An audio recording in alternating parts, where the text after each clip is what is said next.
All right then, let's get stuck in. Today, we're unpacking a brilliant little tool called the Kano model.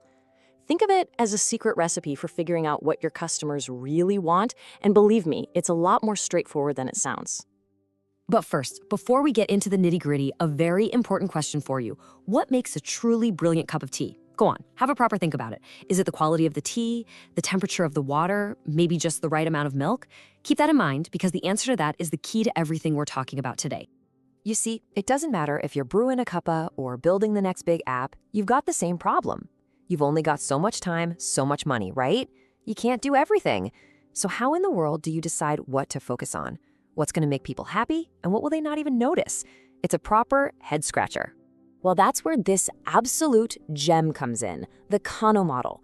It was developed by a fellow named Professor Noriaki Kano way back in the 80s, and it's basically our roadmap. It helps us understand the link between a feature and how a customer actually feels about it, going way beyond just what they say they want.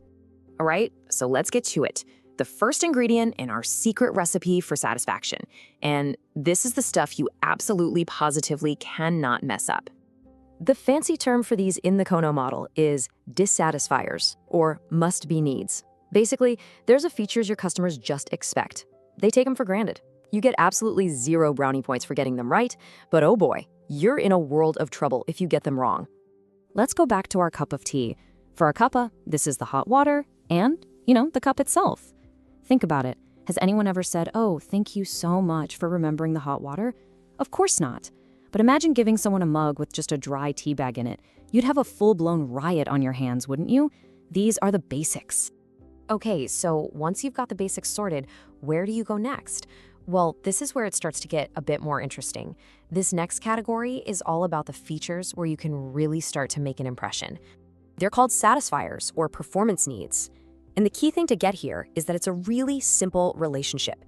The better you make these features, the happier your customer gets. It's a straight line.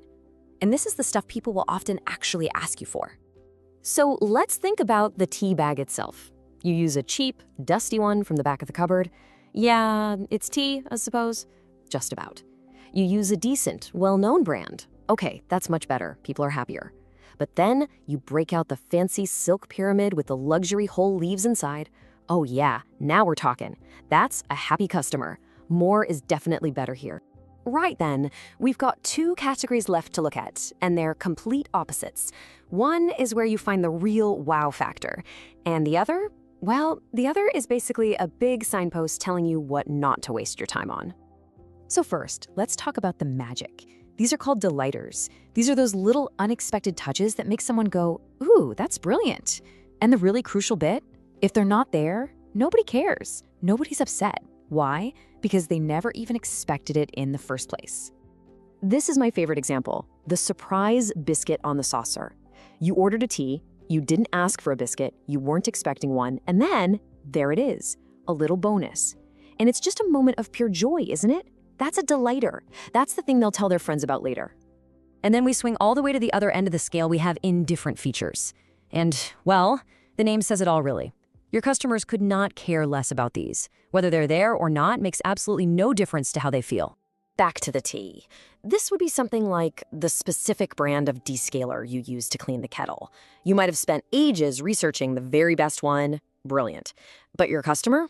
Honestly, as long as their tea doesn't taste like chalk, they really don't give a toss. It's effort completely wasted from their point of view. So let's just quickly recap that, shall we? This table puts it all in one place. You've got your dissatisfiers, the must-haves. If they're missing, you're in trouble. Then your satisfiers, the performance bits, where more is better. Next, your delighters, the surprise biscuit moment. And finally, the indifferent stuff, the things you really shouldn't be worrying about.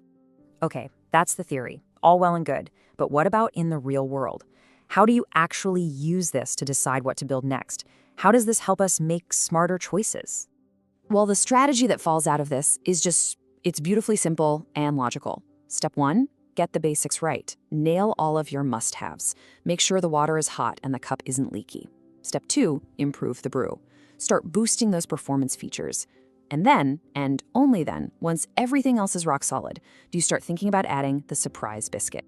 I mean, it just makes perfect sense when you think about it, doesn't it? You wouldn't serve a really fancy, delicious biscuit alongside a cup of lukewarm, gritty water, would you? Of course not. A delighter only works if the basic experience is already good. You've got to get that foundation sorted first. All right, so we've taken a good look at this secret recipe.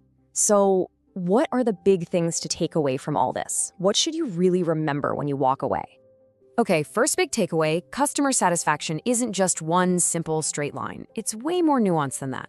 Second, there's a proper order to things. You've got to focus on expectations first, then work on performance, and then you can think about delight. Third, the Kano model gives you a fantastic map to figure this all out. And finally, and this is a big one, it gives you permission to ignore the stuff that doesn't matter. Stop wasting time on the brand of kettle descaler. So I'll leave you with this question to mull over. In your next project, once you've made sure the water is hot and the tea is good, what's your surprise biscuit gonna be? What's that one little unexpected thing you can add that'll just make people's day? Something to think about. Cheers for now.